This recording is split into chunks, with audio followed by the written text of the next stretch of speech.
ପୁଣି ଆସୁଛି ଯୋଡ଼ା ଲଘୁଚାପ। 5 ଦିନ ଯାଏ ରାଜ୍ୟରେ ଅତି ପ୍ରବଳ ବର୍ଷା। ଉଭୟ ବଙ୍ଗୋପସାଗର ଓ ଆରବ ସାଗରରେ ଏକ ସମୟରେ ସୃଷ୍ଟି ହେବାକୁ ଯାଉଛି ଦୁଇଟି ଲଘୁଚାପ କ୍ଷେତ୍ର ପ୍ରଭାବରେ ଆଗାମୀ 4 ରୁ 5 ଦିନ ଯାଏ ରାଜ୍ୟରେ ପ୍ରବଳ ବର୍ଷା ନେଇ ଆକଳନ କରିଛି ଆଞ୍ଚଳିକ ପାଣିପାଗ ବିଜ୍ଞାନ କେନ୍ଦ୍ର।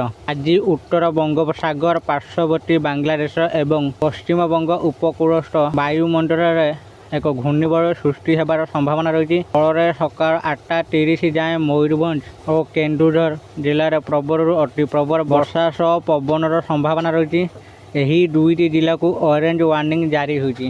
11ଟି ଜିଲ୍ଲା ସୁନ୍ଦରଗଡ଼, ସମ୍ବଲପୁର, ଅନୁଗୁଳ, ବରଗଡ଼, ବଲାଙ୍ଗୀର, ବୌଦ୍ଧ, ବାଲେଶ୍ୱର, ଭଦ୍ରକ, କେନ୍ଦ୍ରାପଡ଼ା, କଟକ, ଜଗତସିଂହପୁରକୁ ୟେଲୋ ୱାର୍ଣ୍ଣିଂ ଜାରି ହୋଇଛି। ଏହି ସବୁ ଜିଲ୍ଲା ଗୁଡ଼ିକରେ ଅତି ପ୍ରବଳ ବର୍ଷା ଓ ପବନ ହୋଇପାରେ। ସେହିପରି ଆଜି ସକାଳ 8:30ରୁ ଆସନ୍ତାକାଲି ସକାଳ 8:30 ଯାଏଁ ମୟୂରଭଞ୍ଜ ଜିଲ୍ଲାର କିଛି ସ୍ଥାନରେ ପ୍ରବଳରୁ ଅତି ପ୍ରବଳ ବର୍ଷା ହୋଇପାରେ। ଏଥିପାଇଁ ମୟୂରଭଞ୍ଜକୁ ଅରେଞ୍ଜ ୱାର୍ଣ୍ଣିଂ ଜାରି ହୋଇଛି। ଅନ୍ୟ 15ଟି ଜିଲ୍ଲାକୁ ୟେଲୋ ୱାର୍ଣ୍ଣିଂ ଜାରି ହୋଇଛି। ବର୍ଷା ସମ୍ଭାବନା ଯୋଗୁଁ ପ୍ରବଳ ବର୍ଷା ପରେ ତଳିଆ ଅଞ୍ଚଳରେ ବନ୍ୟା ସ୍ଥିତି ନେଇ ରାଜ୍ୟବାସୀଙ୍କୁ ସତର୍କ କରାଯାଇଛି। ସେହିପରି ଜୁଲାଇ 1 ତାରିଖ ଯାଏଁ ମତ୍ସ୍ୟଜୀବୀମାନଙ୍କୁ ମଧ୍ୟ ଗଭୀର ସମୁଦ୍ର ଭିତରକୁ ଯିବାର ବାରଣ କରାଯାଇଛି।